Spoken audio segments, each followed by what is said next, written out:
You know that feeling when you're in the interview and everything is going well. The role sounds right, the people seem decent, the commute is manageable, and then someone leans forward and says it. We're like a family here.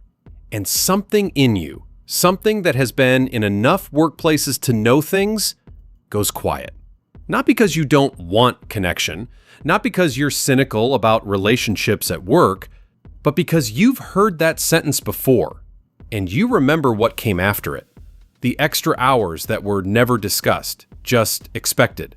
The boundary you tried to set that got framed as a loyalty problem. The time you needed something, flexibility, support, acknowledgement. And the family metaphor suddenly became very difficult to locate. Families take care of each other, you thought. And then you thought, not this one. That's not cynicism. That's pattern recognition. And the pattern, it turns out, is well documented. Here's what nobody tells you about workplaces that call themselves families. They call you a culture fit problem when you push back. You're actually someone who correctly identified that the family metaphor is doing a specific job. And that job is not making you feel at home. It's making your labor extractable without the friction of a transactional relationship. The "we're a family" framing is not a description of how the workplace functions. It's a request. A request that you relate to your employer the way you relate to people you love, with unconditional commitment, with tolerance for behavior you'd never accept from a stranger, with the willingness to give more than was agreed without calling it a cost. Not a team player is what they call people who notice this. What those people have actually done is read the contract correctly. Here's the thing. There's research on what happens when family language gets used in professional contexts.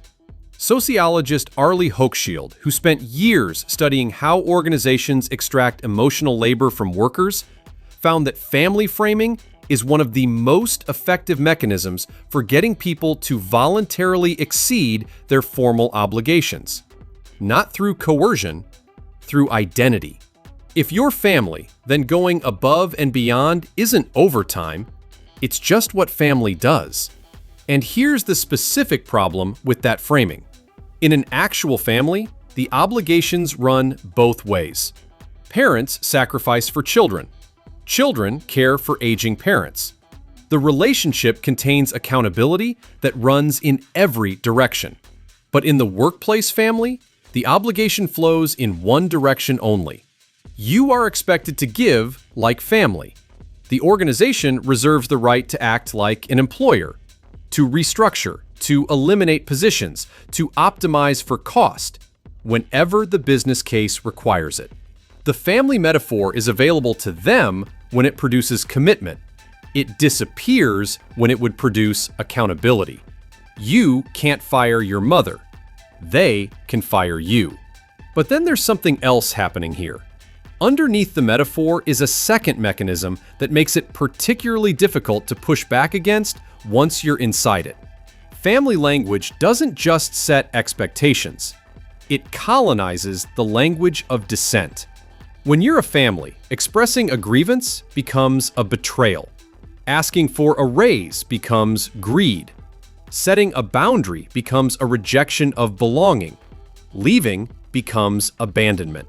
Every legitimate workplace behavior that would be unremarkable in a transactional relationship gets reframed in the family culture as a moral failure. This is not an accident. It's the function.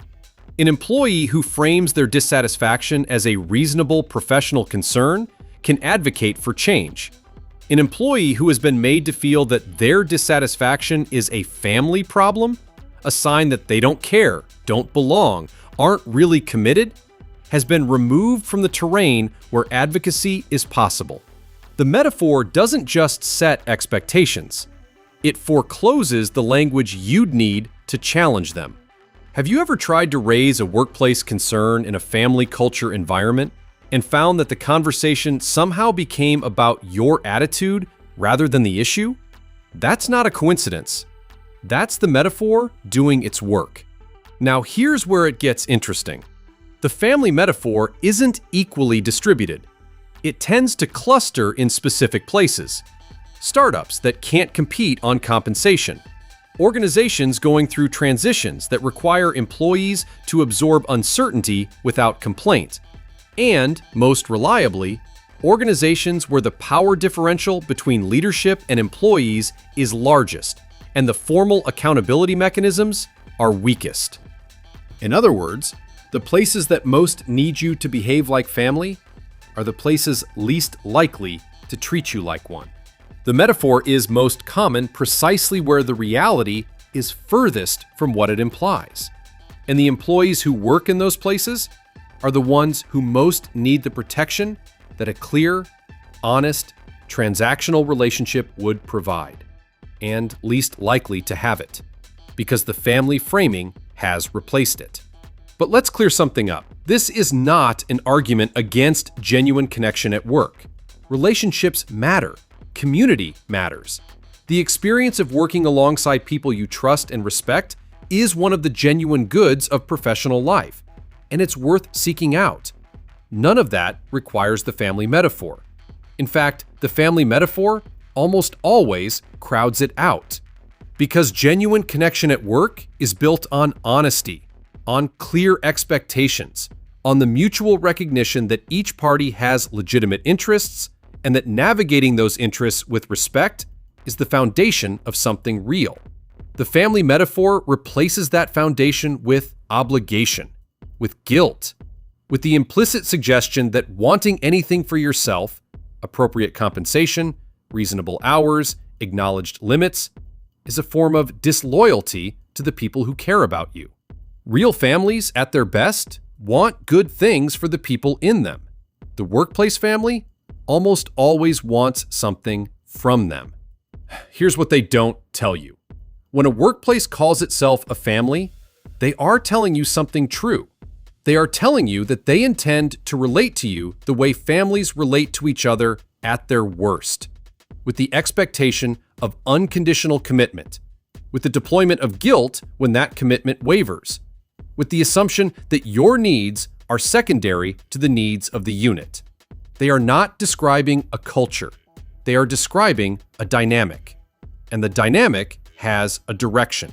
The question is whether you walked in knowing what you were agreeing to. Most people don't, because the sentence sounds warm, because connection is something you actually want, because in the moment of the interview, when you're hoping this is the place, the warning sounds like a welcome. It isn't a welcome. It's a terms and conditions statement, and almost nobody reads those. So the next time you hear it, in an interview, in an all hands, in the onboarding deck that describes the culture with carefully chosen words, notice what moves in you, the small, quiet thing that already knows, the part that has been in enough places to recognize the shape of what's coming. That part has been right before. It's worth listening to now. Now tell me, have you ever worked somewhere that called itself a family? And when did you realize what that actually meant? Drop it in the comments. And if this video finally named the red flag you learned to recognize the hard way, hit subscribe. We're here every week breaking down the psychology of work that nobody talks about. Because understanding why you are the way you are, that's not just interesting, that's powerful.